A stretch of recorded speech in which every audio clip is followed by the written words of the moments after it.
안녕하세요, 여러분. 오늘은 책 법 만드는 아이들을 여러분께 소개해드리고자 합니다. 교실 속에서 펼쳐지는 민주주의를 그려낸 책, 법 만드는 아이들과 함께 법에 대해 알아볼까요? 법 만드는 아이들 속 이야기를 바탕으로 총 3가지의 내용을 이야기해드리고자 합니다. 첫 번째는 법이 왜 필요한지에 대해서 알아볼게요. 다음으로는 법이 어떻게 만들어지고 시행되는지에 대해 나눠본 뒤 법을 직접 우리가 만들어보는 활동으로 독후 활동을 이어가 보려고 합니다.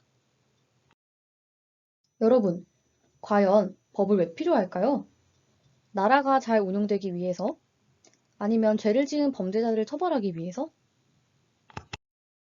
대부분 법에 나타나 있는 처벌 내용을 보고는 법은 사람들을 처벌하기 위해 존재한다 라고 짐짓 생각하는 경우가 많습니다. 하지만 법은 사회 구성원들이 지켜야 하는 규칙이자 기준으로서 우리 안전하고 편안한 생활을 지켜주죠. 즉, 법은 사람들을 보호하기 위해 존재한다는 거예요. 만약에 법이 없다면 권력이나 돈을 가진 사람이 더 많은 것을 누리기 위해 힘없는 사람의 자유와 권리를 빼앗을 것이고, 이 속에서 우리는 서로에 대한 신뢰를 잃게 될 것입니다. 이처럼 법은 모든 국민의 자유와 권리를 보호하고 사람들 간에 발생하는 다툼을 공평하게 해결함으로써 정의로운 사회를 만드는 역할을 해요. 그렇다면 이처럼 우리 사회에 필요한 법은 어떻게 만들어지는 걸까요? 법은 다음과 같은 5가지의 과정을 거쳐서 만들어집니다. 순서대로 새로운 법이나 고칠 점 제안하기, 법의 내용이 적합한지 점검하기, 국회 본회의 투표, 법안 가결, 대통령의 새법 공포입니다. 이 과정을 다 거친 이후에 본격적으로 법이 시행되는 것인데요. 다음 페이지에서 자세히 과정별로 알아보겠습니다. 우선 국회의원 또는 정부에서 새로운 법이나 고칠 법을 제안합니다. 그러면 다 된 것 아니냐고요? 아닙니다. 이렇게 제안된 법이라고 해서 바로 받아들여지지는 않는데요. 제안된 법에 대해서 정해진 여러 절차를 거치며 내용이 적합한지 등을 점검하는 과정을 반드시 거쳐가게 됩니다. 또 여기서 문제가 없다고 판단된 법안은 국회 본회의장으로 들어서게 됩니다.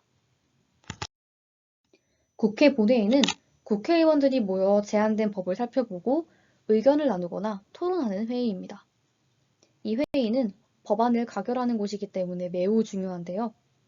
최종적으로 투표를 거쳐 다수결의 원칙에 따라 법안을 통과시킬 것인지 말 것인지를 결정합니다. 다수가 법안에 동의를 해서 법이 통과가 되면 가결, 다수가 동의하지 않아 법안이 통과되지 않으면 부결이라고 표현합니다. 이때 가결이 되기 위해서는 반드시 정해진 인원수를 충족시켜야 하는데요. 첫 번째 조건은 전체 국회의원 중 2분의 1 이상이 본회의에 참석해야 한다는 것입니다. 그리고 두 번째 조건은 참석한 국회의원 중 2분의 1 이상이 찬성해야 한다는 것인데요. 이 2가지 조건을 갖춰야만 법안이 가결됩니다. 국회 본회의를 거쳐 가결된 법은 대통령에게 전달됩니다. 법안이 통과된다고 해서 끝이 아니라 대통령이 해당 법을 국민에게 공포하는 과정을 거쳐야 하는데요. 이때 공포라는 단어의 뜻을 다들 아시나요? 이때의 공포는 우리가 흔히 아는 무섭고 두려운 것이 아니라 널리 알린다는 뜻을 가진다는 점 꼭 기억해 두세요. 이처럼 가결된 법을 대통령이 국민에게 공포하면 20일 후부터 법이 본격적으로 시행된답니다. 그렇다면 우리도 법을 직접 한번 만들어보는 활동을 진행해 보도록 할까요? 이번 법 만들기에서는 우리 동네의 불편함을 찾아보며 법을 만드는 활동을 진행해 볼 예정입니다. 여러분은 우리 동네에서 불편함을 겪었던 적이 있었나요? 예를 들어 가로등이 없어서 밤에 무섭다. 또 길가에 버려진 쓰레기가 도로에 너무 많아 힘들었다. 그리고 또 산책을 하다가 애완견의 목줄을 채우지 않아 애완견이 달려들까봐 무섭다. 또 예를 들면 길거리에서 담배를 피는 사람이 너무 많아요. 라는 다양한 답변들을 얻을 수 있을 것 같아요.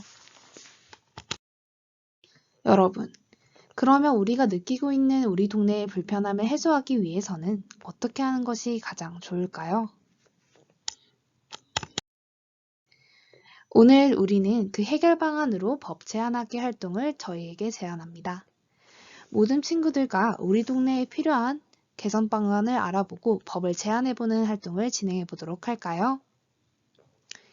방법은 이렇습니다. 모든 친구들과 상의하여 우리 동네에 필요한 법을 제안해 보는 겁니다. 제안하는 법의 이름을 쓰고 법의 내용, 그리고 이 법이 필요한 근거에 대해서 객관적인 시선으로 보았을 때 세 가지를 꼽아봅시다. 이때 나와 모든 친구들이 모두 국회의원이 되었다고 생각하면 조금 더 쉽게 다가올 수 있을 것 같아요. 다음으로는 법을 모두 만든 뒤 다른 모든 친구들에게 이를 알려주는 시간을 가지도록 할 겁니다. 이때 5명 이상의 국회의원들의 동의 서명을 받아야 법을 본격적으로 제안할 수 있다는 점도 기억해 주시길 바래요. 이제 법안을 다 만들었으면 다른 모둠의 법안을 들어보는 활동을 진행해 보도록 할까요? 모둠별로 우리 동네에 필요하다고 생각했던 법을 우선 발표합니다. 그리고 발표를 하지 않는 모둠원들은 발표를 들으며 학습지에 법안 검토표를 작성하며 객관적인 시선에서 평가해 보도록 합시다. 그리고 특히 우리가 법을 발표할 때는 어떻게 하면 자신의 주장이 효과적으로 설득되어질지에 대해서도 전략을 세우는 것이 더욱 좋다는 생각을 전합니다.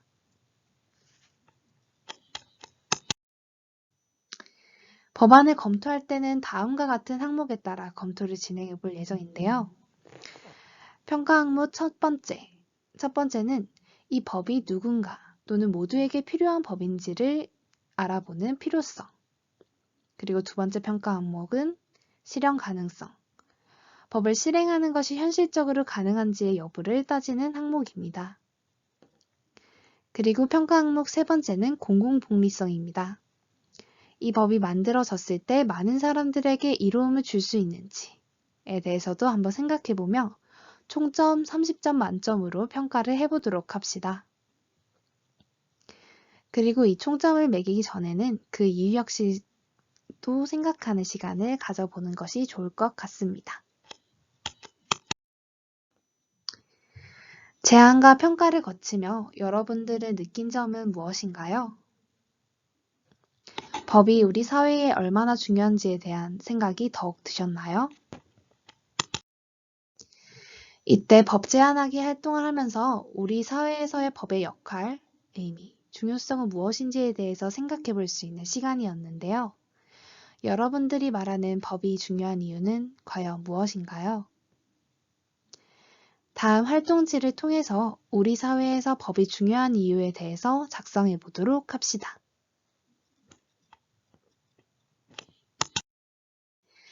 오늘은 우리 법 만드는 아이들 책을 읽으면서 독후 활동으로 우리 동네의 법을 만들어보는 활동을 진행했습니다.